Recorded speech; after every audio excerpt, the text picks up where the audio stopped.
everyone, this is Amanda Moore from the Angelman Syndrome Foundation, and you're listening to the ASF podcast, the show that explains everything you want to know about Angelman syndrome. We're so excited you're here, and we hope you enjoy the show.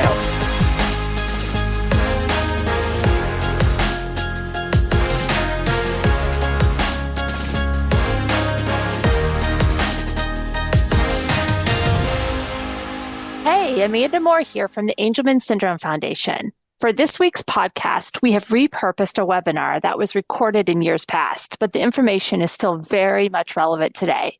We hope this information helps you on your journey. Enjoy the listen. Okay, everybody, we are live. Welcome to this amazing session. We're so excited to have you guys on today. One of my most favorite people in the world. Can you tell I've been doing a conference all week? I'm tired. Is here with us today. But before I introduce her and let her get started, I just want to thank you all for being here. I hope you've enjoyed this week. So we still have some great sessions this afternoon, so don't forget to join us. Also, I have to remind everyone we're in a campaign right now to really push to get the $50,000 that we're trying to get. And all you have to do is give feedback. So you just need to text ASF to 90412. Help us get to that mark. We are so close. So throughout this session, if you have questions, this is all about you and all about Q&A. So you can either put questions in the chat box or you can put questions in the Q&A box once it pops up. But we have an amazing individual with us today, and I see a lot of people are starting to join, so I'm so glad that you guys are here. Anne Ehlert is here with us from Protected Tomorrows.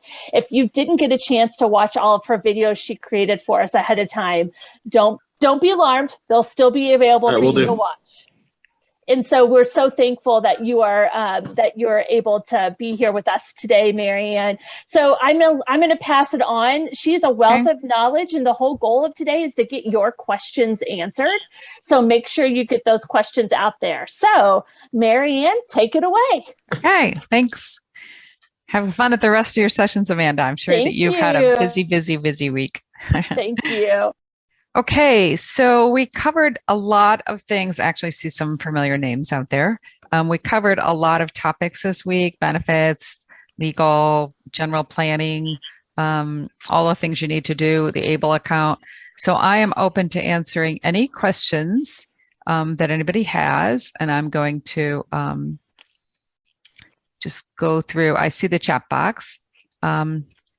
Okay, so some people are going to ask me some very specific questions, and if you do, I am going to give you my email address so that I can answer them directly, because I won't have access to some of that data.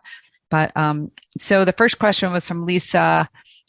She lives in Central California. Can you recommend some lawyers near my location? So there are several really great special needs attorneys in California. I don't have all of them with me right at this moment, but if you email me to mehlert@protectedtomorrows.com, I will tell you again, just in case anybody else needs it. It's mehlert, EHLERT, @protectedtomorrows.com. And I have about 3 attorneys in Central California who do special needs work, and they're really, really excellent. So just email me. Okay. Can you tell us a little about ABLE accounts and when we should start it? Okay, so I will do a quick brief. There's a whole session on ABLE, but I will give you a quick brief view of them. So ABLEs are a new type of savings program, similar to a college savings program. So if you ever used a 529 for college, it is a kickoff from that legislation. And ABLE accounts allow us to save for a person with a disability. So I'll give you the brief rules, okay? This was federal legislation. And after the federal legislation passed, it went out into the states. So each state decided if they were going to offer this to families. Some states offer it to anyone, even in people in other states. Some states only offer it to their local state residents, and some states don't have it at all. So I can tell you some examples is that, some have lots of that. So let's see. I'm going to just close off a box I have here. So basically, let me just close my participants box. I'm afraid to do that. So what happens with the ABLE is, we're allowed to have only $2,000 in our child's name and have them get SSI and Medicaid. But with the ABLE account, it allows us to save more than that. And it depends upon the state how much you can put in that. So the ABLE is a tax-free savings program. It allows you to save for your child tax-free. If you have more than 100,000, there's two downsides to it.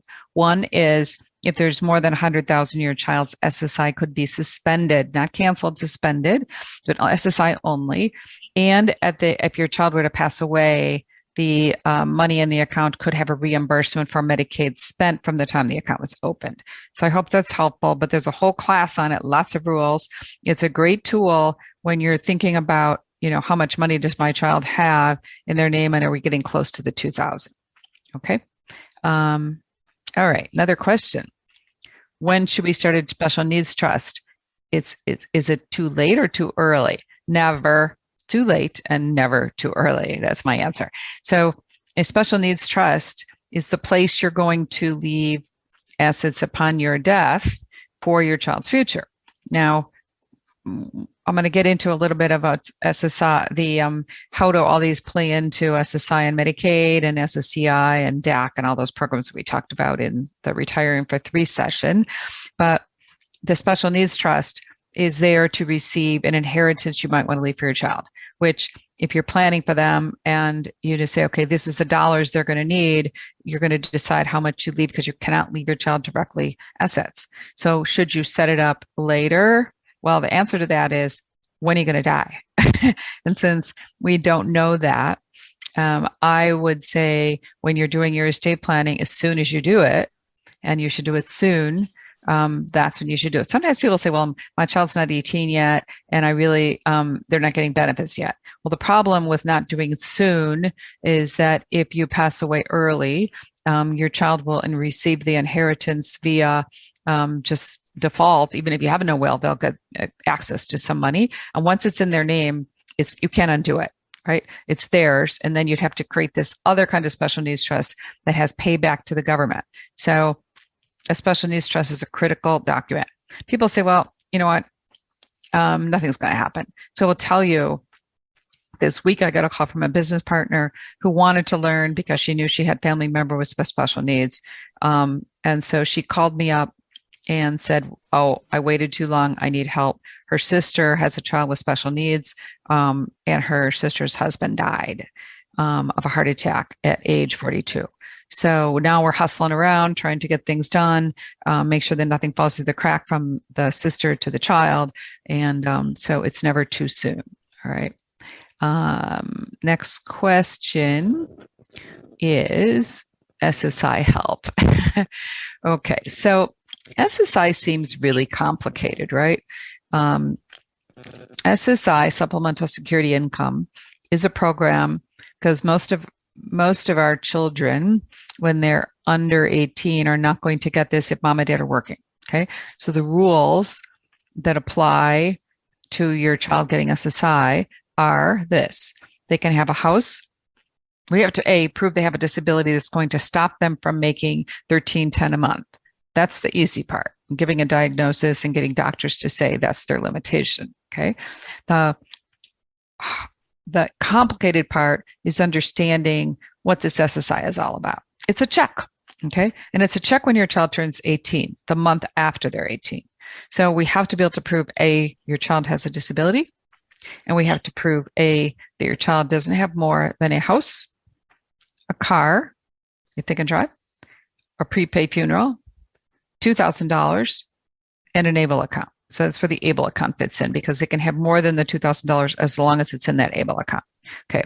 So when you first apply for Social Security for your child when they're 18, so let's say your child's birthday is April 23rd, you cannot apply till May 1st. Why was that?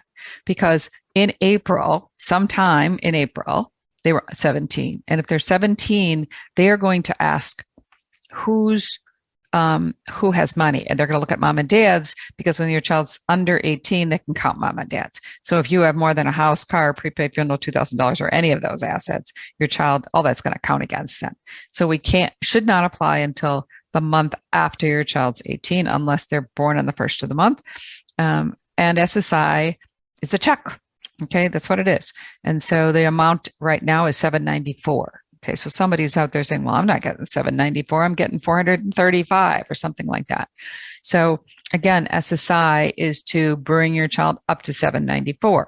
If they have other income from any source, that could count against the child. So let's say your child receives some, and it depends upon its earned income or unearned income, but either of those assets will count against it. So let's say they had a trust that somebody set up for them at some point, and it requires $100 a month to come out to your child.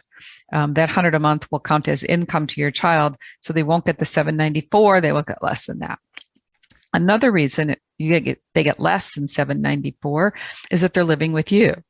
So if the child's living with you, and that's how you answer the question when you get asked that question, where's my child living? You say at home. The government will come back and say, well, you know what? You are providing your child a source of income by letting them live free in your house. These are all just crazy rules, but you need to know them. So the one thing you'll hear me say a lot is, as a parent, and I'm a parent, those of you know me, of a child with special needs, and a sister of a person with special needs in my past, one thing we do know is that the rules are crazy and we have to know them. And we as parents always need to be the advocate. So the SSI, this rule about if your child's living at home with you, you are providing them income. And this is a way to think about it. If a person knocked on your door and you said, oh yeah, come on in, live in my house for free, you are providing them income. And so that's exactly how they look at it. If you let your child who's 18 live in your home, you're providing them income. So how do you answer that question when Social Security asks you that question? Basically, you say, you know what? My child's living in my home in a separate household, and they're paying me room and board. Okay. Therefore, your child is not getting something free from you. And when you get the benefit, you will be able to take that benefit and pay yourself room and board. Okay, there's a lot of rules around that, but I know we have a lot of questions, so I want to make sure that that's clear. If there's other questions about SSI, please enter them. I just gave you a quick overview. I go through a lot of that in one of the sessions, so I'm happy to answer all those questions here too, though. Okay. All right, so that help, SSI help was a big help exclamation point. So if I didn't answer the question, this is what I will say about SSI. It's one step at a time. Okay. So make sure you have your child's doctors and medical information available. If that you don't think that's going to prove enough of your case, make sure that you get IEPs available. Make sure that you have people within the school system that can support it and perhaps write letters. Okay. So you have to prove that. They're looking for, this is the other thing as a parent. Can your child's not going to apply by themselves. You're going to help them if they are now they're 18. So do you have the right to do your child's application? Sure you do, but you are going to act in the capacity of a guardian versus a parent, because as a parent, you really don't have those authorities. As a guardian, you do. So what if you're not guardian yet and you want to apply for SSI? So how you do that is you have your child sign a form to make you the representative, authorized representative. You're saying, Mom, my child can't sign their name. They won't know they're signing. That's okay. There's a form. You check, you have your child X that they're giving you the authority to do it. So you can do all this on behalf of your child. You can also have other people do it for you, but don't be intimidated by it. So a lot of times we get intimidated by IRS, right? Or we don't want to talk to, there's just government officials that just intimidate us. And there you'll also find local people, because you're doing this, you can do it all online, and then you'll have a phone appointment. Just know the rules. Don't be intimidated. And so this is the other caution. When you submit the SSI application, you're not really submitting an SSI application. You're submitting a disability application, right? So when you submit the original application, the very first thing you're going to get is a decline letter, right? So when you get that decline letter, It is not for SSI. It is for SSDI. So Social Security Disability. So remember, there's two programs. There's one program that you work for, and there's one program that you get because you need it. The first thing they look for when you submit that application is this person eligible, and do they have enough work record to get disability? That's the first thing they're looking for. So if your child hasn't worked, which they probably haven't, they will come back and do a decline. You don't have to do anything. All they've done is send you the decline letter for SSDI, and they continue to process it for SSI. The other thing you need to know about this is you need to be diligent and call them and say, where's my case? If you don't hear, don't let it sit for 2 years. Sometimes if you have a third-party special needs trust, they will ask you for a copy of the trust. If the trust is a good trust, it's not going to be a problem, but it takes a delay. So you're hoping, you can say it's an unfunded, if you have no money and you just created it for death, it'll be an unfunded special needs trust and therefore will have nothing in it. All right. So you can just say, I have a special needs trust, third party special needs trust. There is nothing in it, and hopefully they won't want to see it. If they want to see it, sometime that delays your case. They're going to take that trust. They're going to send it off to their attorneys. I've seen these cases last months and months and months when they do that. As long as you have worked with a great special needs attorney, and if there's ever a question about that trust, that attorney will speak on your behalf as to any questions they have. All right. So those are the things that typically might happen that might delay your case. But I will tell you, in the last year, I've seen people submit their application. The offices, just like a lot of companies, are slower performing than they typically would. And the Social Security offices are pretty slow sometimes now that they've lost a lot of their really great people who could do some things. So if it's taking a long time, call, okay? Or go to the office if you have to, if they're open. I had somebody who submitted an application this year and they just lost paperwork. So they said, oh, well, we don't have it here anywhere. And so we kept bugging them and finally we got it. And then they hurried it through because they realized it was their mistake. So diligence on this process. Get help if you're not sure, okay? There's people out there who can help you walk through the process. Now, attorneys typically won't take an SSI case. Why? When they're going for SSDI, attorneys get paid on the approval, okay? So SSI, it's not a big enough number typically. So what they'll tell you to do is go get SSI and you get declined, then they'll help you. Okay. Because then they know it's going to be a long time before the approval takes place. But you can do it. You can do it. So it's not that complicated, one step at a time. Okay. We do have on our website some free little tutorials on just step by step if you want to use those. But it's not that hard. Just know, you know what you need to do. Okay, next question is about guardianship. This has me really stressed out. Can you give me some tips? Okay, so what are we doing when we file for guardianship? What are we actually doing? Because when your child turns 18, when anybody is 18, we are still their parent, right? But we are not their legal guardian. We are their legal guardian until they're 18. And when they're 18, they have their own voice. They have the right to make their own decisions, both financially and medically. So be pre-guardianship. People say, do I really have to do this? So the steps of guardianship are: 1, determine if you must do guardianship.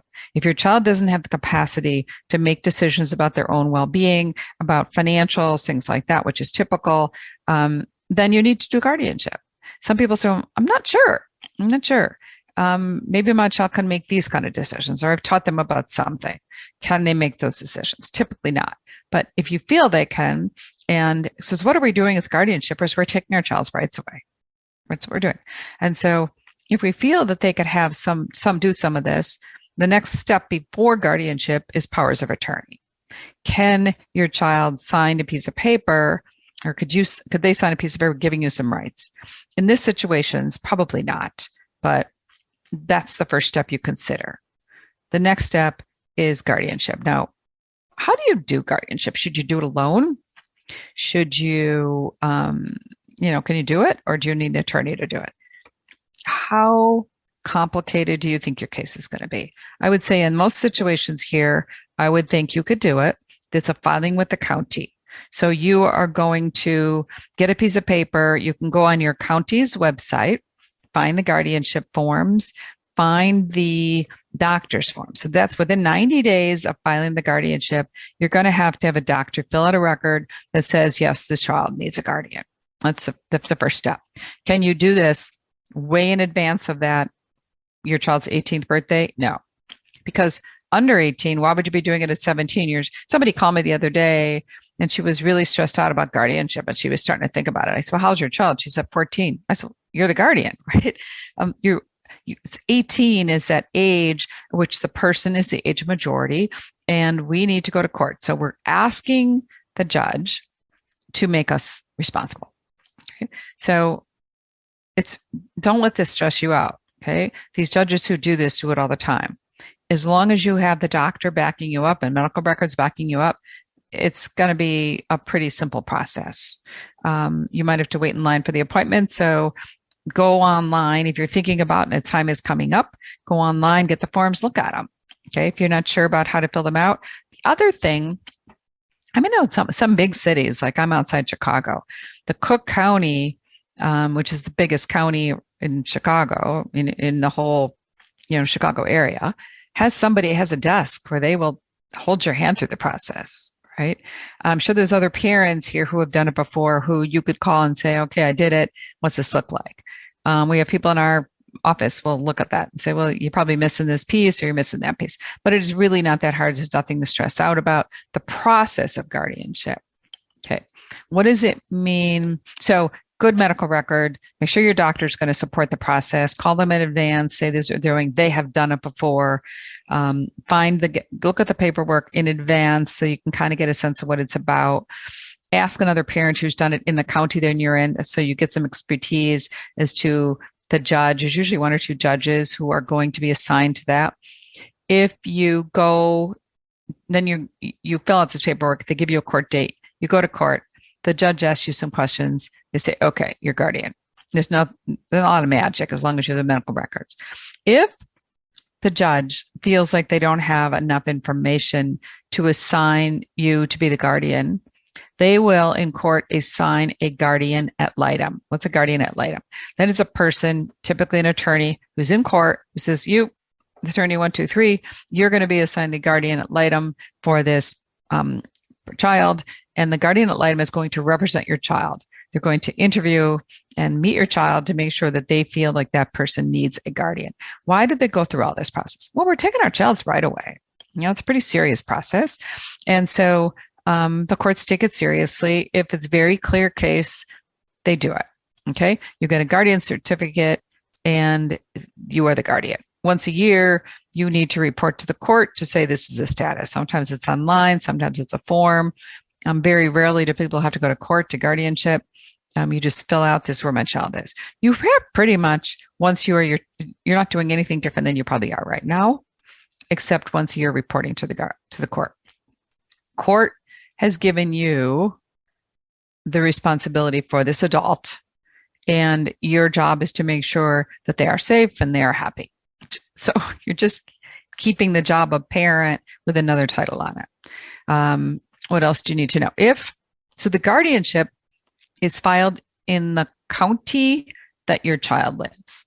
So what happens? I'm working with somebody right now. They're in Ohio, families in Ohio, and the child has lived in Ohio all of their life. And we just recently found the perfect residential setting in Wisconsin. Okay. So we have to work through the process of moving, even though the parents, and it's not the parents in this case, it's a brother and sister, are guardians. We have to help them find an attorney in Wisconsin who does guardianship, and they will go have that attorney in Wisconsin move the guardianship to Wisconsin. They can live in Ohio, but they will be the guardians. When you are getting government money, many times some of the funding that comes in for residential requires the guardianship to be in the county where the individual lives. Now, do people who live in Cook County in Chicago and their child's going to move into a residential setting in Lake County go to court and refile the guardianship? I don't see very many people doing that, but especially if the child's coming back and forth to the parent's house, legally they are supposed to. So I would get advice in that situation. Now, I said you could do the guardianship yourself. Many people are intimidated by that whole process. Could you hire an attorney to do that? Sure, you could. And sometimes it's difficult for the child to go into the court process. And so many times people will hire an attorney because the attorney sometimes can get the child's appearance in court waived. Okay. All right. There's other processes. Some counties will serve, many counties will serve paperwork to your child. Child's not going to know typically what's happening. They're going to get some paperwork, give it to them, and then child's going to give it to you. So every state is different, but don't let it stress you out. It's not that bad, really. It's not. Okay. All right. If an adult with AS has Medicare and Medicaid, if the adult can also keep regular good costs, do we need to keep it? Also, is any need for supplemental if you have Medicare and Medicaid? Okay. This is always a really complicated situation, right? So we know when your child, I'm just going to go through the process a little bit. Your child, when they turn 18, is probably, I'm going to assume the parents have health insurance. So the rules about health insurance now is what? Under the ACA plan, Obamacare, whatever we call it, they expanded how long a child can stay on a parent's health insurance. It's age 26. So from 18, when your child's getting their Medicaid until they're 26, they're probably on your health insurance. So when we get them the Medicaid, should we get it if the parents are still on it? I would say yes, because Medicaid isn't just about health insurance. Medicaid is a ticket.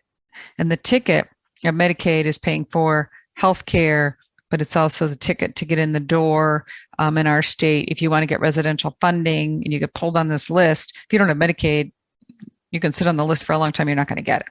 Okay. You're not going to get into the program. So your child turns 18, you get them SSI and Medicaid. Get them Medicaid. They might be on your health insurance. So your health insurance is first and Medicaid is second. So let's say your health insurance plan pays drug plans and the copay on your drug plan is high. Let's say it's $45, but the copay on Medicaid might be $10. You will get the drug for $10, right?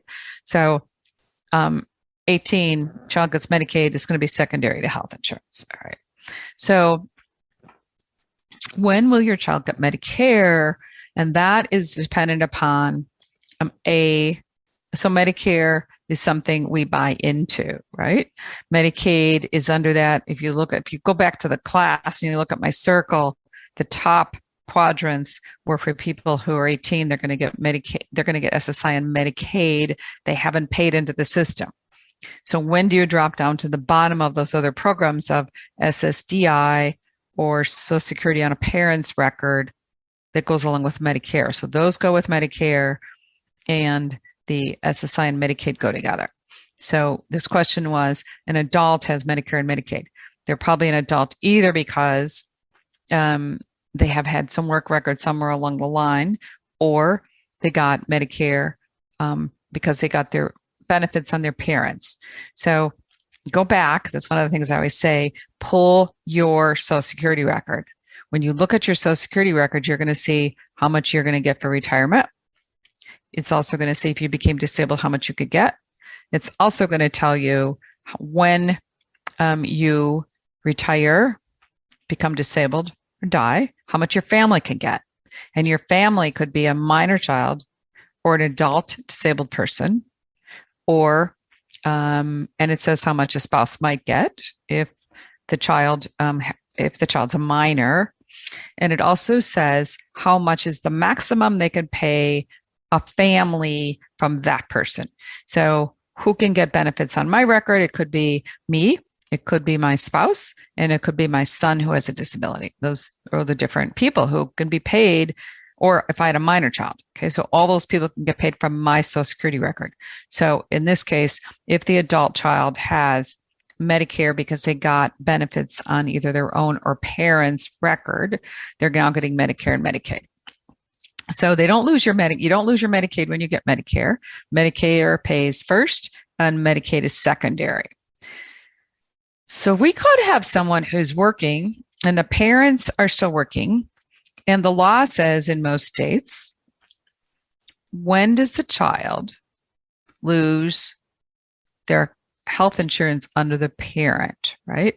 So we said it was age 26, but most states have a statute that says if your child is an adult child with a disability, they can keep the group health insurance as long as the parents have it. There's a lot of rules by state. Some states say, well, as long as it's a group plan, it's almost always the case. If the group plan is self-funded by the company most of the time. So first of all, let's go back a minute. What controls the company's decision to do this? So 8 is a state. The state where the company is domiciled. So if somebody works for Walgreens, as an example, Walgreens is domiciled in Illinois, right? So the Illinois rules apply to anybody who works for Walgreens. So if you work for Walgreens in New York or you work for Walgreens in Florida, Illinois rules apply, okay, for your child. So it's the state that the company is in, and you don't have to work in that state or live in that state, but you do have to be working for a company that was domiciled in a state. So that will be the first factor you need to understand. So let's say your child can stay on like this Dr. Wilkie put in that the child has Blue Cross Blue Shield probably from the parents' record. So if they're getting group insurance, how does that all play together? So if you have group insurance and Medicare, Medicare will apply to the group insurance based on how big the company is. So if the company has 100 employees or less or 100 employees more, it sometimes determines who's first. But in this case, I'm going to make an assumption that the Blue Cross insurance is first and the Medicare is second and the Medicaid is third. Medicaid's always after everything else. So I will tell you some limiting factors. Who are the doctors that are supporting your child? If the doctor takes Medicare and the doctor takes Medicaid, you're going to have pretty good coverage for your child. Why? Because Medicare pays anything that a doctor does in a hospital or the doctor does or the hospital does with copays. So there's a hospital copay and there's a doctor copay. And after those copays, then there are copays. So there's deductibles and copays. If the hospital will take Medicare, okay, after the hospital deductible. So you say, okay, what's my limit there? And Medicaid only takes it for sure if the doctor takes it. Medicaid has hospitals, Medicaid takes doctors. Some doctors take Medicaid, but a lot do not. So if all you had is Medicare and Medicaid, your worry is Medicaid many times won't be accepted for drugs unless a Medicaid doctor has prescribed it. So knowing this is the hard part. So if the question is, should you keep the Blue Cross? I can only answer that to say, is the doctor, how is your coverage? I would say hospital coverage with Medicaid and Medicare is probably great. Okay. And your copay is 20% of your doctor bills out of Medicare, and Medicaid's going to pick that up. So hospital coverage for Medicare and Medicaid is probably pretty good. It's the doctors that define this, right? So if your doctors don't take Medicaid, I would definitely keep the Blue Cross. My gut is I would typically keep the Blue Cross and let Medicare and Medicaid be secondary, but that's a big rule of thumb about, what's costing you. If your Blue Cross has a really big bill to it, then you got to evaluate what can you afford. But if it was me and it was my child, if I could keep the Blue Cross and I could keep Medicare, which has a low copay, and Medicaid might even pay your Medicare premiums, right? So all of that I would put together. Do you need a supplemental? If you have Blue Cross, Medicare, and Medicaid, you definitely don't need a supplemental. So the supplemental is only going to pay what Medicare and Medicaid won't pay. So first, if you have group insurance, I wouldn't drop it. Okay. As long as I could keep that, I would definitely keep that. Because you're going to, if Medicaid's not covering something, if you don't have Medicaid doctors, I would keep that supplement. I would keep that Blue Cross for sure. If, let's assume the majority of people, when are you going to lose that group? You're probably going to lose that group insurance when you leave, because they only have to let you keep it until as long as you're working. So your child's not going to keep that in normal circumstances. So let's say your child now only has Medicare and Medicaid. Should you buy a supplement? Medicare A is covering your hospital bills, and it has I don't know what the deductible is now, but maybe let's say $1,500 or something in that range before Medicare kicks in. Then it pays 80%. So what would not be paid? The deductible and the 20%. Medicaid will pick that up from the hospital. So from a hospital's perspective, your Medicaid and Medicare are covering hospital bills pretty well. It's the doctors that you care about. If you're going to buy a supplement, you're going to buy it because your doctors don't take Medicaid. Okay? That's the place you have to start. I always tell parents, go to every doctor, and if they're all going to I don't know many doctors who don't take Medicare, but there are some. But I would find out, does the doctor take Medicaid? And the doctors that typically don't are specialists. So if you really need those doctors and the bills are going to be high, consider a supplement. Okay. Now there are cases. So the other thing you should know about that, this is a really complicated piece of stuff. Medicaid. So if you're getting Medicare and your child has low income, relatively, they are eligible for other programs called QMB and SLIM. Those programs pay the Medicare premiums. Okay, Medicaid kicks in and pays those. So again, all of the answers to this is what's the income your child has if they're too high? And if they have QMB or SLIM, which are programs that will use Medicaid to pay Medicare premiums, you can't have a supplement and that too. So, yikes. All right. But you only need a supplement if you really do have the Blue Cross. You definitely don't need a supplement. If you have Medicare and Medicaid, and your doctors all take Medicaid, you don't need a supplement either. If your child's living in a residential setting and they have Medicare and Medicaid, I will tell you, in most of those residential settings, the doctors who provide services typically take both as well. And we don't see families who have a child in a residential setting needing a supplement. That was a long answer to a short question. Hey guys, it's Amanda here. As you know, we're here for you, our community.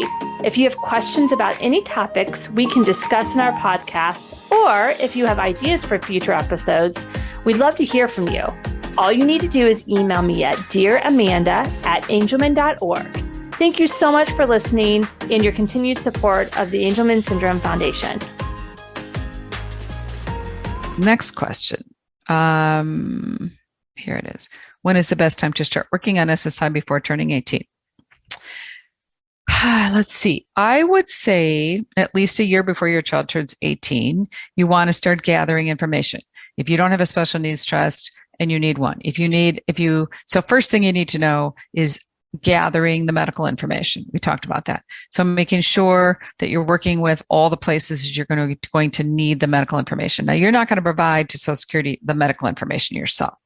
Okay. But I want to know what it says, because sometimes I see doctors writing something and I'm like, okay, I need to go back to the doctor and talk about, is there other reports, right? If I need backup information from places. If your child is borderline and there's any kind of question about it, Social Security is going to come back and want other reports. So do we need another updated current medical report if you look at it? So I'd go a year before and say, do I have to have more current medical records? Because they're not going to take something 10 years old. Do I have to have some kind of other evaluation, vocational assessment done to prove that my child has limited ability to work? So that's all they're asking. They're asking, can your child work? So are you going to have, so a year before, I would start looking at that, and I would also start looking at, is there money in my child's name? Okay. So that I could, if I need to get an ABLE account and move something out of their name and move it to the ABLE, if there's less than 15,000, I can move it to the ABLE. If it's a year before, and I know if I look 2 years before and I say, wow, there's 30,000 in my child's name, how much can we move to an ABLE in 1 year is 15. So I would, no, you can't put money in your child's name and get this benefit. And so if I know I have more, do I have enough time to get it moved to an ABLE, or do I have to see an attorney and get a first party special needs trust set up to move it there? So the answer to that question is, how much money do you have in your child's name? Okay. You cannot apply until they're 18. So, but you can get everything ready. You can be talking to doctors. You can be looking at moving money around if you need to. Okay. Okay. Is there a need to have both an ABLE and a special needs trust? If so, what are the benefits of having both? Good question. All right. So I'm going to talk about these in time frame, first of all. So a special needs trust is a document that we have to have when we die to fund any inheritance. And so we want to have that set up before we die. And since we don't know that, we'd want it set up. But we're typically thinking about as big, that's the big bucket. The ABLE, then the third party special needs trust, doesn't have a payback to the government when we pass away. So if I leave money to that special needs trust, it's going to be for my child's future. And when my child passes away, it's going to go to other people, whoever I said in the document. The ABLE account is shorter term. And so it might be used for, my child gets their government benefits and it goes in there and then we spend it. But then all of a sudden, grandma sends them money and we want to put it in the ABLE, because if we put it in your child's account, that will count against them. And you can put it in your child's account as long as it's $50. But if grandma writes a check that's going to put benefits and that money over $2,000, you need an ABLE right away to get the money below. So why do you have an ABLE? To keep your child's money below the $2,000, so that people who want to gift can gift directly to the ABLE account. So I would have both. Who controls the ABLE? The ABLE account is owned by your child.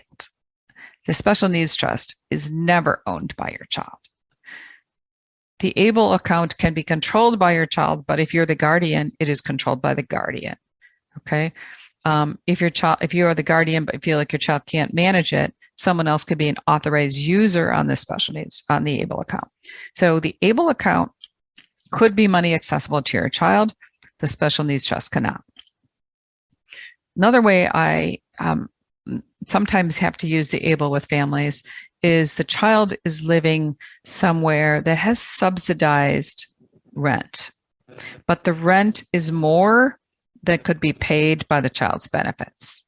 So if I have a son in that situation, he's living in subsidized housing, but his rent is too high for his benefits to pay the whole rent. Remember, government benefits is to pay basic support, room, board, food, things like that.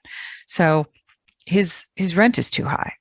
A special needs trust, if my child has SSI, cannot pay rent. If it does, my SSI is going to be lowered for my son. So how do I do that? Can I just have my son pay part of the rent and then I pay the rest? Okay. If I pay the rest, again, my son's SSI will go down. So if I don't want to goof up my son's SSI, what I'm going to do is I'm going to put money into his ABLE, and then from the ABLE we can pay his rent. So I can't pay the landlord, but I can fund the ABLE account. A special needs trust from SSI perspective should not pay rent, but an ABLE can. So the ABLE won't disqualify him, but if it comes out of the special needs trust, it will lower his SSI. Comes out of the ABLE, it will not. So should I have both? I tell every family, have both. The ABLE costs, if you keep it to the minimum, won't be a lot of expenses within it. If you put more into it, it can be invested, and they work together. If you also have both, so for my son, I'm leaving so much money when I pass away to a special needs trust. I have an ABLE now, and I have a special needs trust now. A special needs trust right now doesn't have anything in it. The able does. And he can control. I'm not his guardian. He's able to, not control and understand the money, but he can have a checking account and a debit card on it. But you only put $15,000 a year in, and I don't want the able account to have a lot of money because that has a payback at his death. But I want it to be a working tool. So right now I can put money in it for his rent. What happens if I die? Because who's going to help subsidize it? Who's going to put money in that able account? So I need those two documents to work together. Here's a special needs trust where I leave the money when I die. And here's a working document of an able account that he controls. He can never control the special needs trust. Okay. There's got to be a trustee other than him. So my special needs trust says, trustee, you are allowed to put up to $15,000 a year into the able account so he has access to money because he can never do this. And I want him to have access to money. So they work together. So I would do both. I would definitely, without a doubt, have the special needs trust created. I would consider the situation and do I need an able? But to have an able around so that you cannot lose your SSI and Medicaid and that money goes over there whenever you have a problem is a great tool. Okay. I think that's all I have to say about that right now, unless there's other questions. Okay, good question. Should the special needs trust be standalone or within the will? What does that mean? Okay, so there's two kinds of documents that we consider. One is called testamentary, and one is called a live trust. So a testamentary trust means it is created in my testament or my will. A living document is one that's created when I'm living. So if I have a special needs trust that is a testamentary, what it would be in my will, I have a will that says when I die, leave my money to my 3 children. But the part that's going to Mark inside a will, it says this inside when Mark passes away, create a special needs trust for him and put his money into that. So when does my special needs trust exist? When I die. It creates it and puts his money in it. That's option 1. Option 2 is go to the attorney and say, attorney, I need a will. But I don't want that special needs trust inside of it. I want you to create one today. That's called a standalone special needs trust. So I've got this standalone trust and the attorney creates it now, not when I die. He writes it up, he or she writes it up, and I sign it. When I sign it, I have a trust for my son. It's called the Mark Ehlert Special Needs Trust, Mary Anne Ehlert trustee. Do I have any money in it yet? Nope. But it exists because the paper says it exists. What is the difference between doing it inside my will and doing it now? This one exists. The one in my will does not. This one exists when I die. So why would I even bother to create this one? Because I don't think I'm going to put anything in when I die. Why don't I just use the will? Because right now the law says we can have this one. It says we can have a special needs trust. But if the law changes, right? And the laws change all the time. We're living through that today's days, right? If the law changes and says no more special needs trust, we're just letting these people do too much for their child. We've heard all kinds of stuff, right? If they get rid of special needs trust or they make them really onerous, when you pass away, it'll follow the law of the land, okay? Because that's when it gets created. And if it says no more special needs trusts and your will says they created one, but there's no more trusts or it has really onerous rules, that's what you got. If you create one now, you're going to follow the rules of today and they're good. So what do you want? If or sure? I'd say sure, right? Why else would you want to create a standalone one? So my son, I have 3 boys, one with special needs. The other 2 are adults. If they have life insurance in the job and they don't have children yet, and they want to leave the beneficiary of their life insurance to their brother with special needs, they could either say, leave it, if I die, leave the life insurance that I have on my job to the special needs trust. And they can leave it directly to the trust that they created because it exists. They could also say, leave it to the trust that will be created that was created in my mom's will. If they die first, is there a special needs trust? Nope. It doesn't exist until I die. So that's called piggybacking. if you have parents and grandparents say, you know what, I want to leave something to, Mark Ehlert because it's our grandson, and, the other boys will get it from mom and her estate, but Mark's going to need more. So we would like something to leave some to him. They don't have to go create their own special needs trust. They get to leave it to the one I created already because it exists. Can they leave it to the one that doesn't exist yet? No, they could, but it doesn't exist yet. And so if I don't die first, it won't exist. Okay. So you want a special needs trust that is a standalone document. So what if you go to the attorney and the attorney says to you, you're not going to fund this now. Why set it up now? Right. If the attorney says that to you and says, we're going to do a testamentary special needs trust, you know what I would do? I would leave his office, his or her office, because if they're doing that, the special needs attorneys don't do that. So if you're working with an attorney who is doing that, they're probably not working in this world deeply in that capacity. Okay. I would not allow someone to do that for me because it's not a good answer. Okay. All right. We got some more questions here. Can adult child deposit their earned income and Medicare income to the first party trust, which has no income limit, and is that better than an ABLE account? Okay, so can an adult child deposit their income and their Medicare income to a first party trust? They can. They can take their money and put it into the first party trust because they can put anything that's their own money into it. And there's no income limit. Yes, the answer is yes. I would first have them fund the ABLE. So when they get there, when you say Medicare income, I think you really mean disability income, Social Security. So if they make money and have earned income, can they put it into the first party trust? Yes. It doesn't solve the income problem, though. It only solves the asset problem. So when your child has SSI or SSDI, that's income. And when they work, they have income. The Social Security POMs now say that you are allowed to direct deposit your Social Security checks to the ABLE, but you still have to account for them the same way how you're spending for them. But let's say you're not going to do that. So if you put money into your child's account and it's too much, you can transfer it directly to the ABLE. Now, how much should we say can go to an ABLE?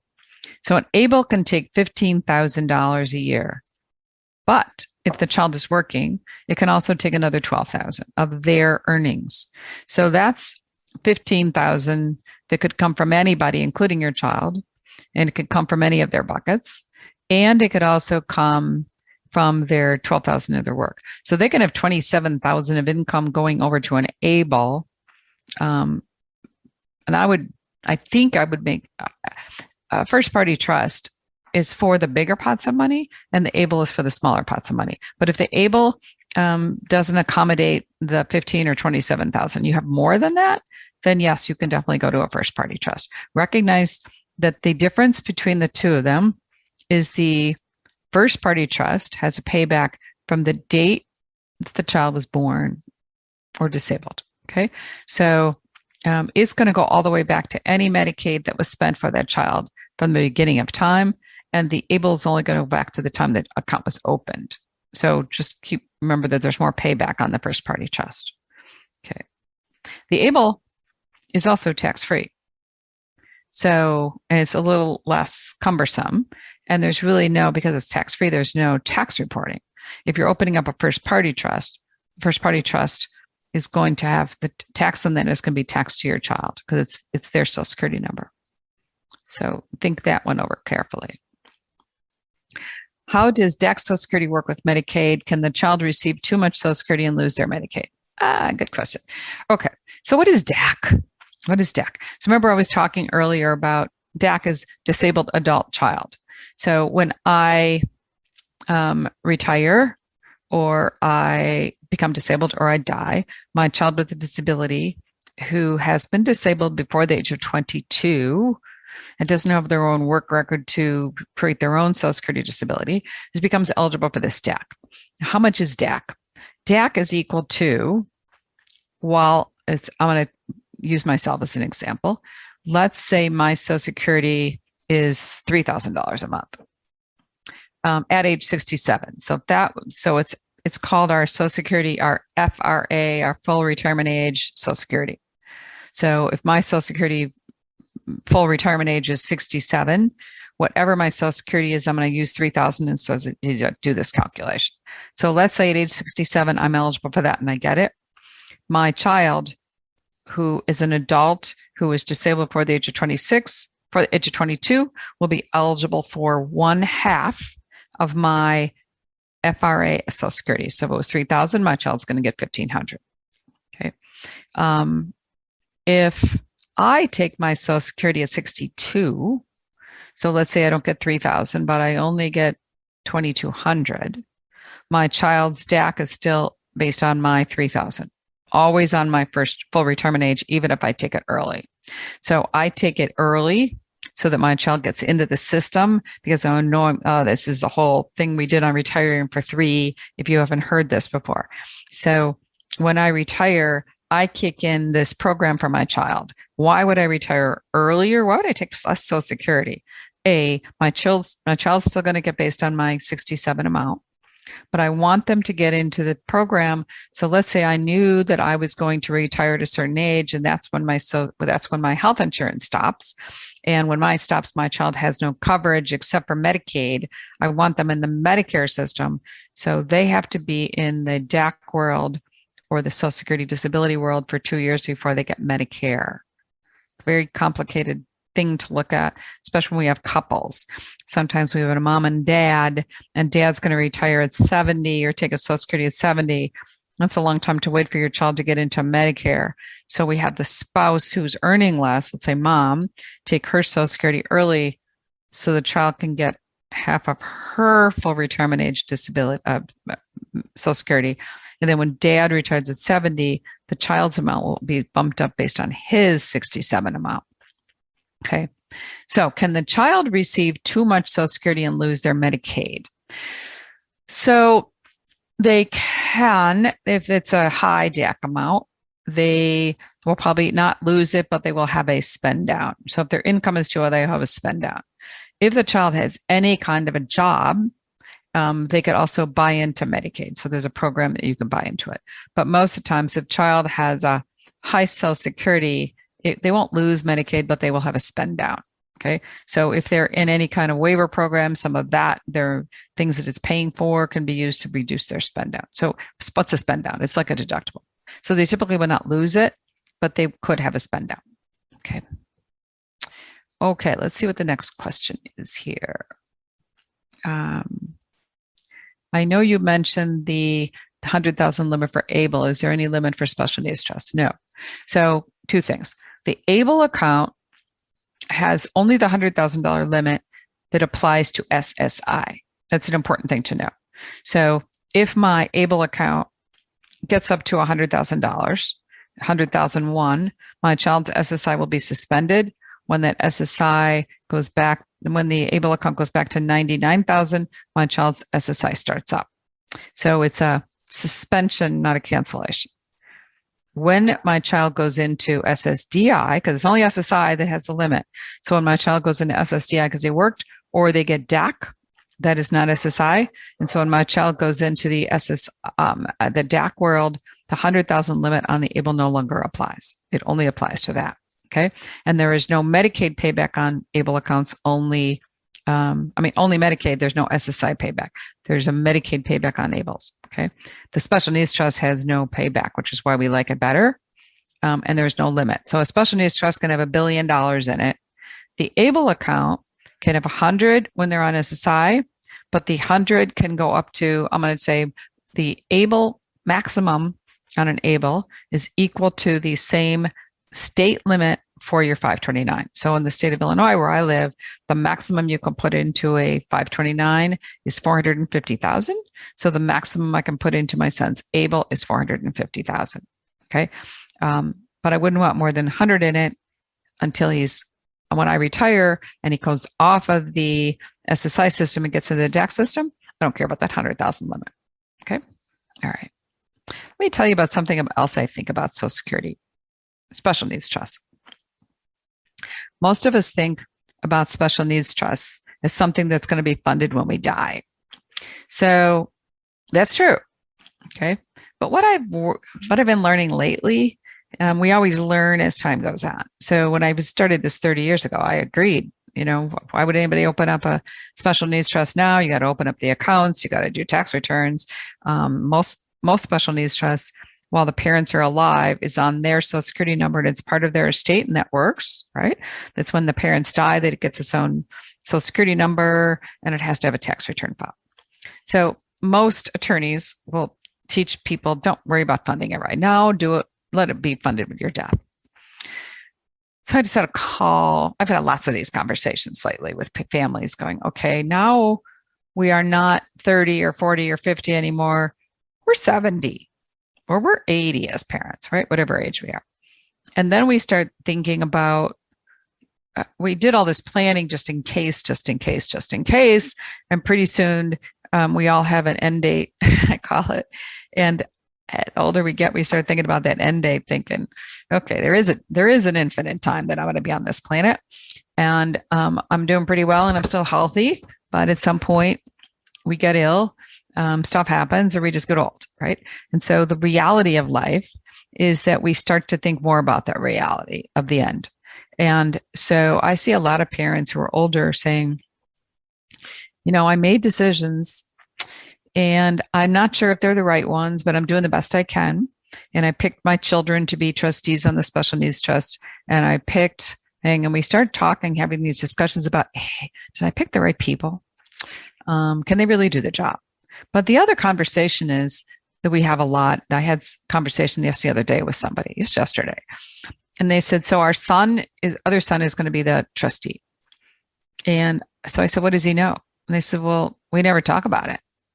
I said, well, why would you think he knows all this stuff? You've been learning at all these sessions.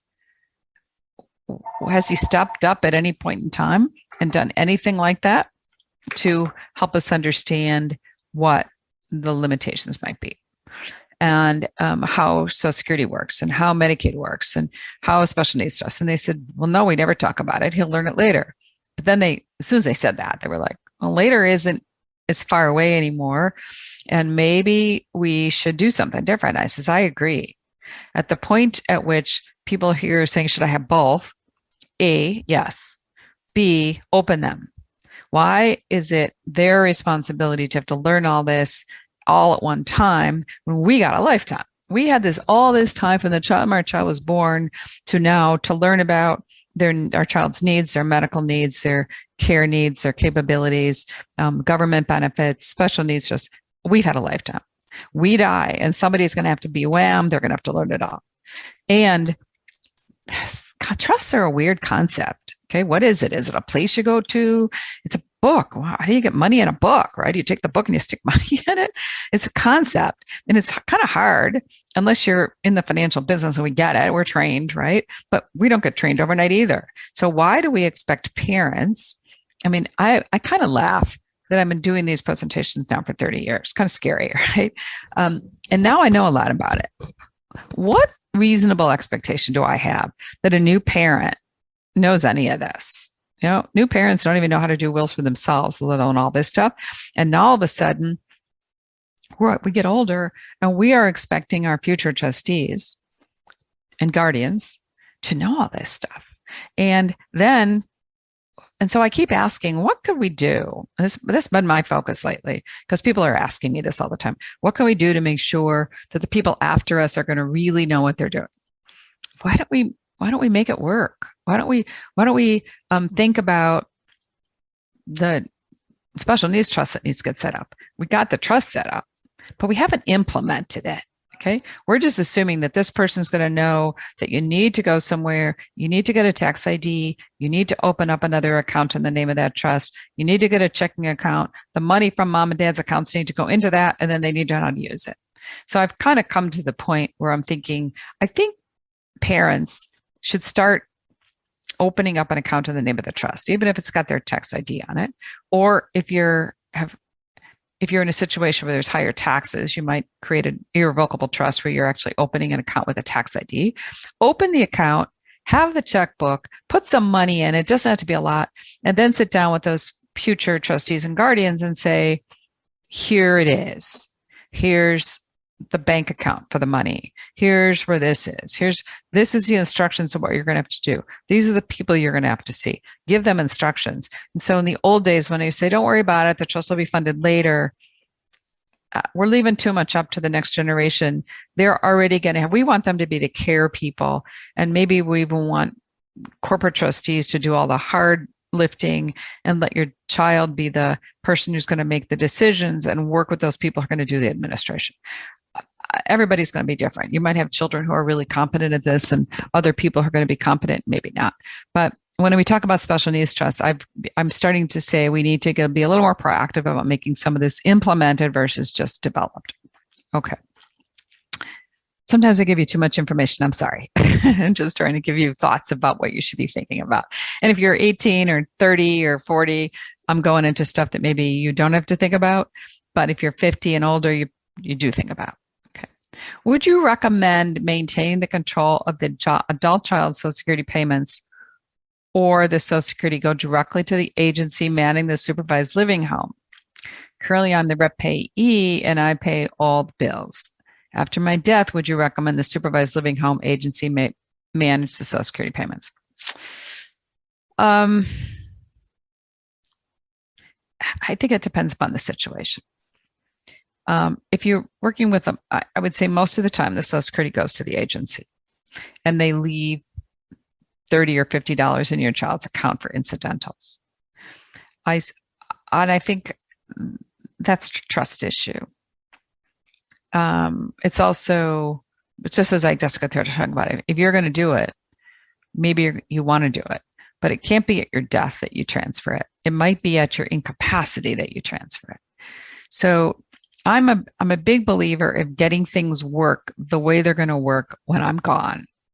I'm not going to have any special powers that I can say, okay, do that now. So I might want to do it for a while and make sure it works. And then I might start transferring over after I know that the agency will do a good job. And they're not going to take all of it because they're going to have to keep some in your child's name for their care. I would not have the agency be the trustee of the special needs trust or involved in the ABLE account. I would keep those dollars separate because most of the time you're required to turn, when your child lives residentially, you're usually required to turn those payments over to them. So if that's the case, you don't have much of a choice. I would, if you want to do it now, that's fine. But I think at some point, if that's going to be a long-term solution, you might start putting that in there so that that transition, that extra job isn't given to the future people. I hope that helps. Yeah, each situation is different, so I'm always cautious. Okay. Do you recommend having Medicaid review the special needs trust? Go ahead and do it before they ask. No. So don't ask, don't tell. Yeah. If you trust your attorney, right? So if the attorney is a really good attorney and they've done the documents right, I wouldn't worry about it. If you're questioning if the trust is right, I would have a second opinion from the attorney, not a second opinion from Medicaid. Because Medicaid, they just have, some of them have great access and do it quickly. All somebody has to do is make a goofy decision and you're at risk. So I would, rather than have Medicaid review it, it's up to you. If the special need, if it's a first party special needs trust, they're all going to be reviewed before it's even put in place. That happens. But if it's a third party special needs trust and you have confidence in the attorney, I don't think I would do that. I would, if you question the quality of the special needs trust, I would then have a second attorney do a review for you. Okay. Okay. Watching the time here. We still have a little time. I don't want to go over. Okay. I love all these questions. Okay. Our 4-year-old son is high functioning and we're hopeful with gene therapy. There's a possibility he may be considered to longer have a disability. How would an ABLE account or a special needs trust be created if no longer was considered disabled as far as conversion or forfeiture? Okay. So the special needs, the ABLE account is accessible. So if the money's set aside and the child no longer has a disability, you might, so when I asked the head of the Illinois ABLE, what is this money? How could this money be used? And it's been set up for a person who had a disability at the time.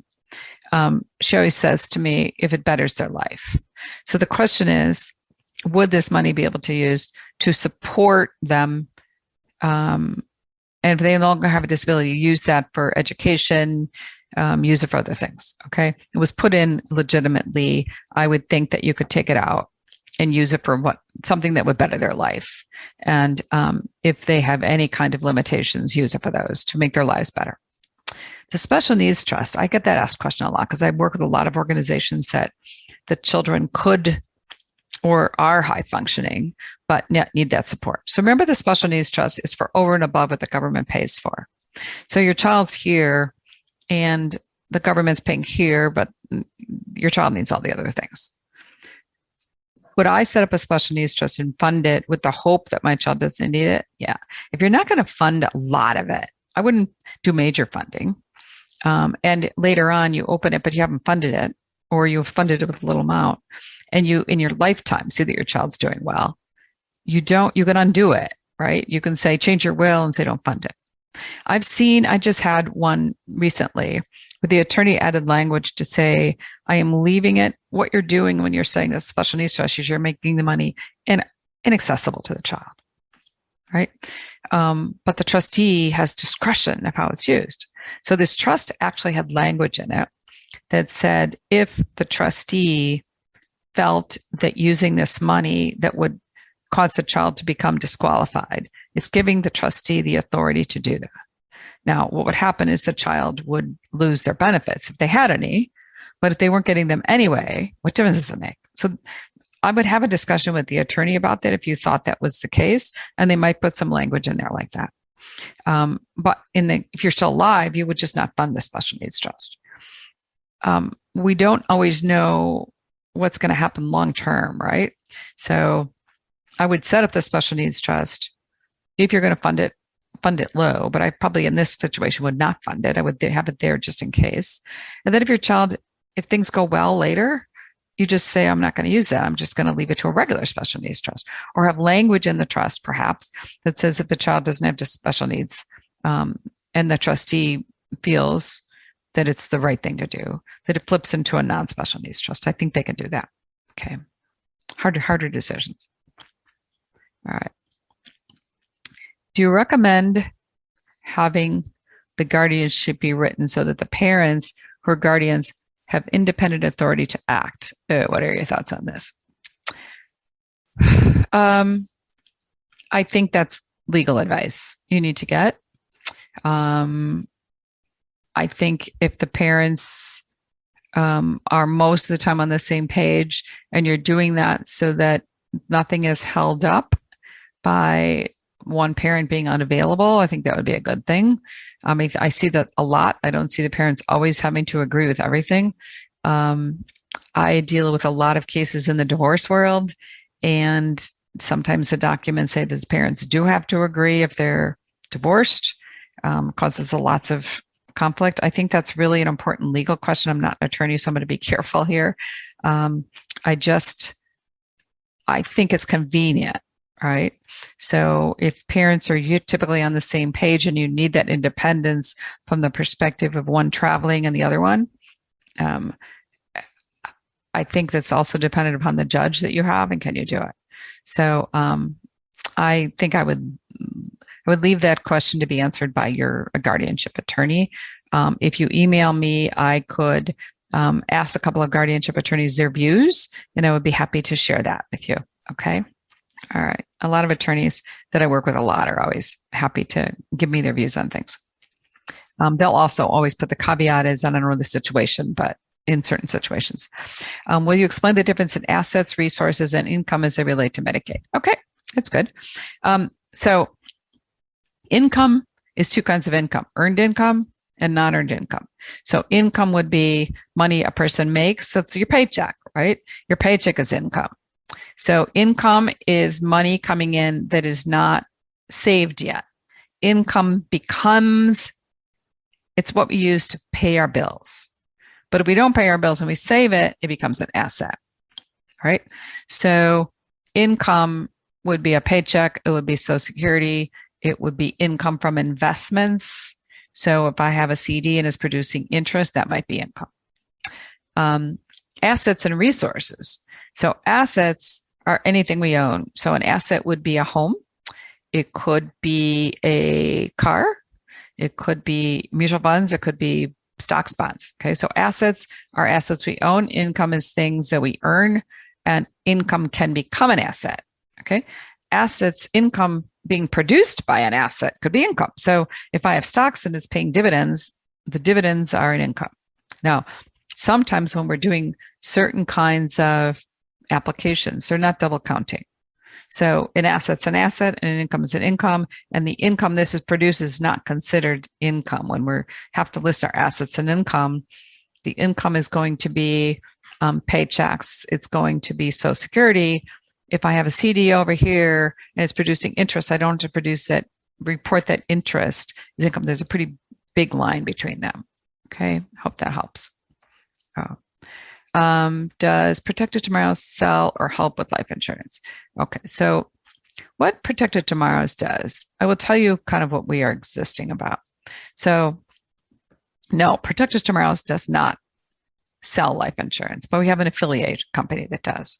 So Protected Tomorrows helps you figure out how much you might want. So we do a life care plan for your child and say, okay, what's it going to look like? And then we feed it into, so we have 3 distinct entities here. One is, we started out with one entity, but we grew over 30 years to say, okay, each company needs different kinds of people. And so we have somebody who does just financial plans. We don't manage money. We just look at parent situations, say what's your assets, what's your income, what's your retirement plan look like. And then we have Protected Tomorrows over here. And Protected Tomorrows is the one that says, are you getting all the benefits you can get? Where's the housing programs? Where's the school programs? Looking specifically on those people are psychologists or therapists that work in that capacity or have worked in, we have a woman who used to work at Center for Independent Living. And so she's just doing that piece of it. But she also can help us say what's coming in of benefits for that child and what are their expenses going to be and what's going to be needed to fill the hole. And we take that and feed it into the parents' plan in the other company called Ehlert Financial Group. And that's where we'd say, that's where we can find out. This person might over here say, well, this family is going to need $1 million for that child into a trust. It'll pass over to this other group of people who are financial people who actually are licensed to look at insurance and do that. So we do that. We have another company, and that company doesn't do anything with investments. And then we have another company over here called Forum Financial, and that's where we manage money. I'm a partner. I've merged with a company to just do that. I want to spend all my time doing these other 2 things.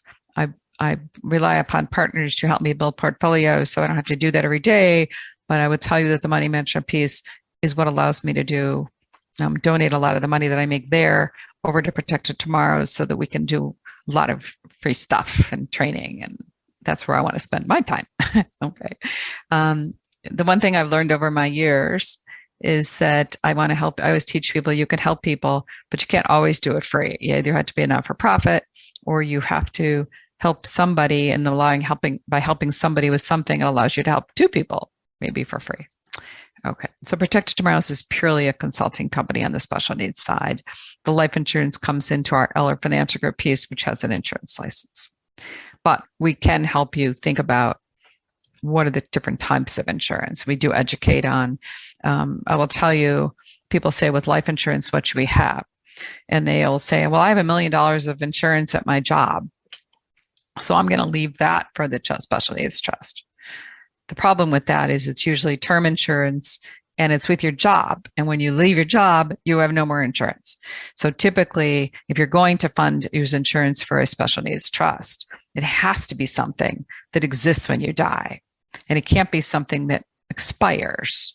So look at your insurance and make sure if it's term insurance, it's going to expire in 10, 20, 30 years.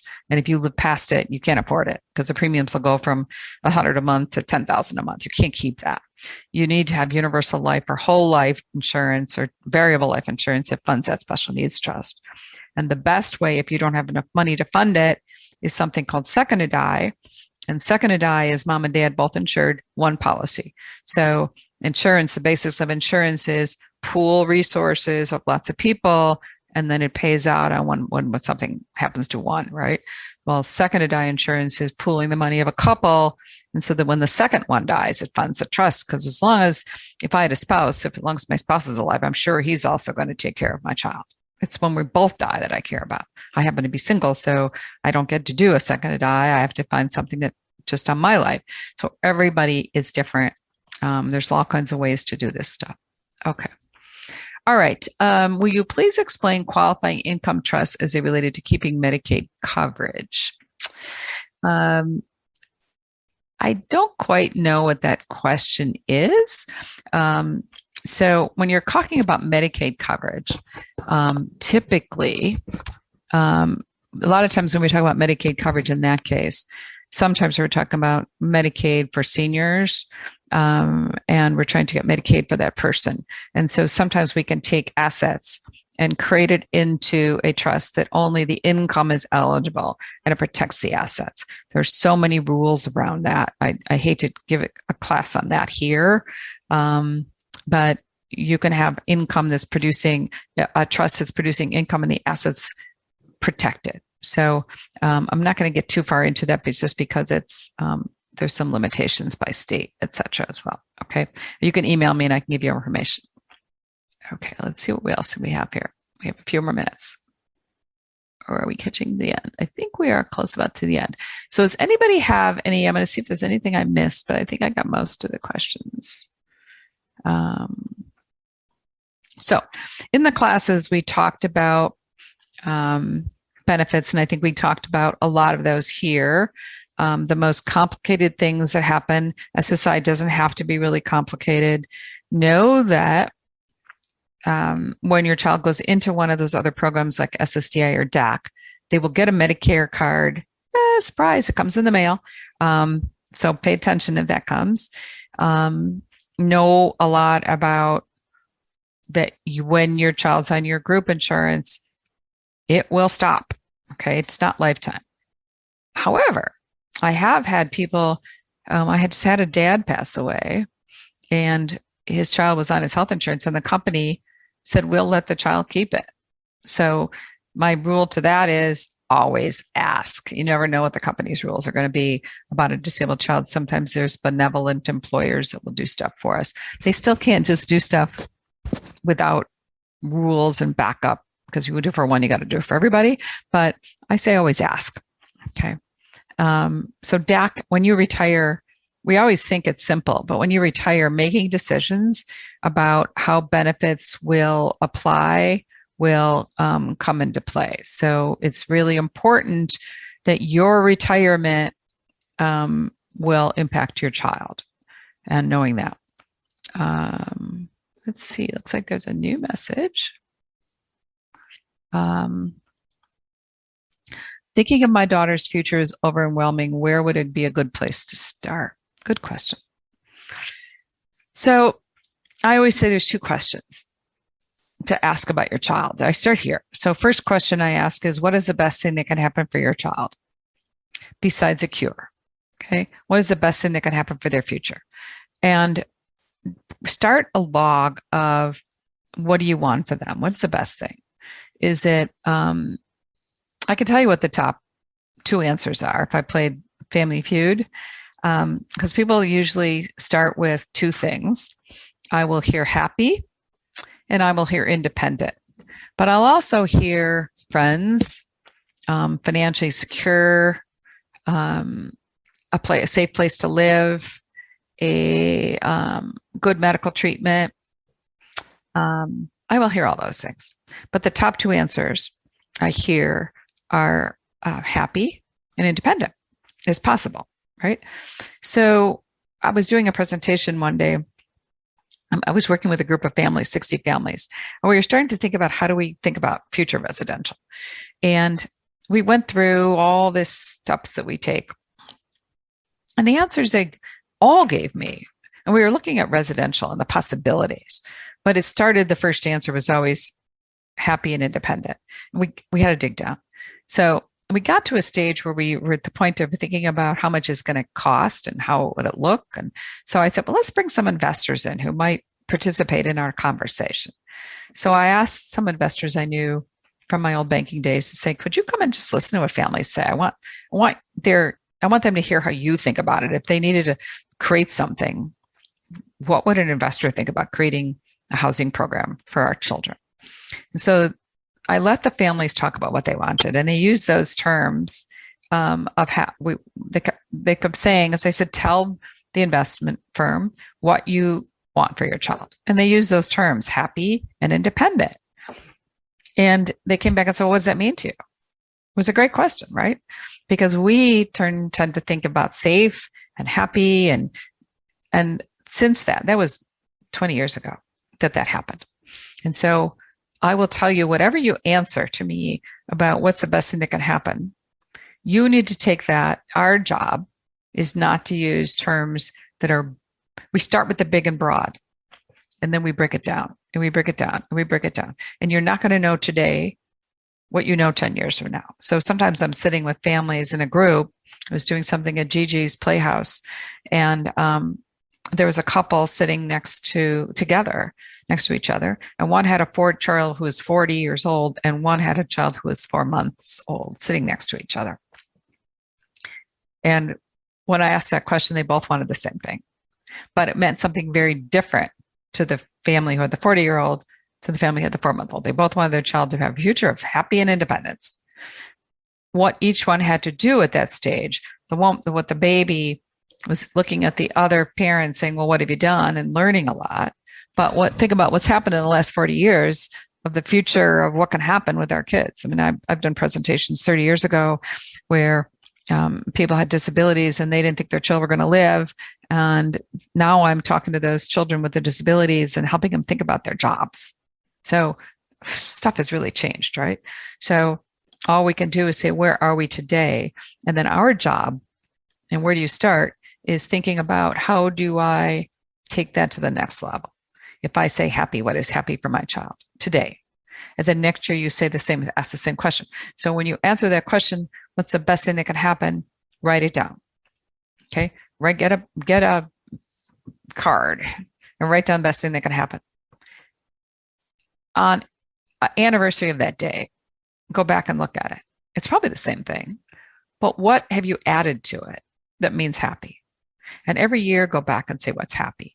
And pretty soon you have developed this big, thick book of all what happy means. And then you can start defining it further into this vision of what you think you need to do. It's hard to do it unless you concentrate on it. The other question I will suggest in what's a good place to start is identify your fears. So what's the best thing that can happen for your child, and what's your biggest fear at that point in time? And if you do that once a year and always concentrate on those two things, they become like your benchmark, this thing that you use. You know, when we're in investments, we look at benchmarks all the time. We say, okay, what's the S&P doing? And how's my portfolio doing against that? This is our benchmark. As parents, we're going to say my benchmark is what I have done so far. So every move you make, so you start with this, and then every step you take, you say, I wanted my child to be happier. Did I do the step I'm making right now? Does it meet my happy and independent test? And so I will tell you the answer for fear, typically, if you're playing Family Feud, is abuse. I'm afraid someone will take advantage of my child. Okay. Lots of fears. I get lots of fears. The fear pages are long compared to what we think we want. The fear pages get long. But if you know that fear, then you say, again, is what I'm doing today in my planning process going to meet the objectives I've set for happy and independent, and to avoid someone taking advantage of them, or whatever it is. Okay. And then next year I look at it and say, what did I do this year? And did I meet those goals? And maybe your benchmarks will change over time, but if you have benchmarks, you'll be more successful. Okay. What health insurance scenario will occur when I turn 65 and my son will turn 26? Okay. So the health insurance scenario that will occur is you turn 65. I guess the question I will next ask is, you'll turn 65, you might go on Medicare, you might still be on your group health insurance. Okay. So the health insurance that when you turn 65, you will make the decision. I'm still working. I'm going to stay on my health insurance, but let's say you decide to go on Medicare. The day you get off your health insurance at work, your child loses their health coverage. Okay. So you're going to turn 65 and your son will turn 26. Your child, depending upon where you work, will stay on your health insurance if you stay on it. If you drop it, they're off of it. So your child's 26, they will probably be on Medicare, on SSI and Medicaid at the time. If you drop your health insurance and go on health insurance, go on Medicare yourself, okay? Because at 65, that's when you can go on Medicare. You don't even have to take Social Security. If you go on Medicare yourself, your son will have no coverage but Medicaid. So what you need to do when you turn 65 is, if you know that's the age you are going to retire, you might start taking your Social Security at 63. Maybe not take your Medicare yet, but take your Social Security at 63 if it makes sense. And then your child will then go into the into the Social Security world. And by the time that you are 65, they would be also eligible for Medicare when you are. Okay. I hope that helps. It's really specific timing. Watch my Retiring for 3 session if you haven't watched that, because I cover a lot of that. Okay, thanks so much for your videos. These have been truly invaluable. Oh, thank you so much. And eye-opening for our family who's relatively new to this journey. Yeah, we're always new to this journey, and the journey keeps changing. I'm very grateful to be here. Sometimes I get sad because I miss my sister, but my son has disabilities, and just talked to him yesterday, and he's struggling through some stuff. But I'm really, really happy to help you guys. I'm building a team behind me so that Protect Tomorrow's continues. I'm now bringing on several people. If anybody knows anybody who is a financial advisor who wants to add to our team, if they're in the Chicago area, that would be great. We are growing exponentially on that side of it, as well as on the special needs side. So we're building our team, and my goal is to come up with new ideas for families, and I'm going to be writing some books. The one thing I have realized is that we as parents keep moving. We keep finding answers. And somebody said to me, well, how did you even start this business to do this? And I said, I didn't even think about it. Every decision I made in my life has been made because I knew in my gut it was the right thing to do. So I know but I always never know when to quit, right? It's easy to go into something. It's hard to know when to stop. And I don't plan to stop, but I do plan to keep finding answers for you guys, and answering your questions and coming up with new ways. So if anybody ever has any better ways that we can keep teaching you, we have the Parent University we do once a month. We're going to keep recording stuff that you can put on your sites. And that's the goal. We're going to try to do short podcasts next year, available to groups. And just things are changing, right? The other thing you should know that changed is when the Secure Act passed this in December of 2020, it made it better to leave retirement monies to a special needs trust and less better to leave it to our other children. So retirement money can go to your spouse, tax deferred, but if it goes to your other children, it's going to be taxed in 10 years. But if it goes to the special needs trust, it's going to be taxed over their lifetime, which is a much better tax.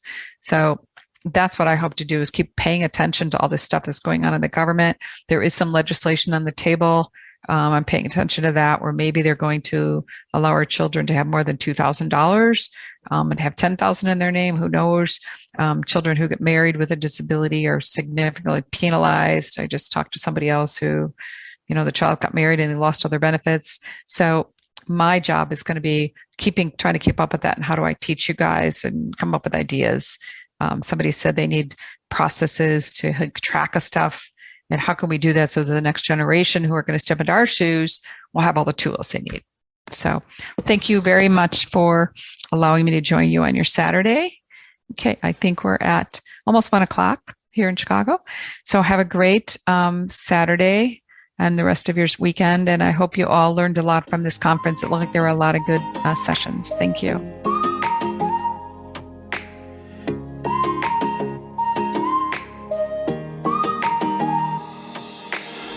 Thanks for listening to the ASF podcast. If you enjoyed this episode and would like to support us, please share it with others, post about it on social media, or leave a rating or review. And please don't forget to subscribe.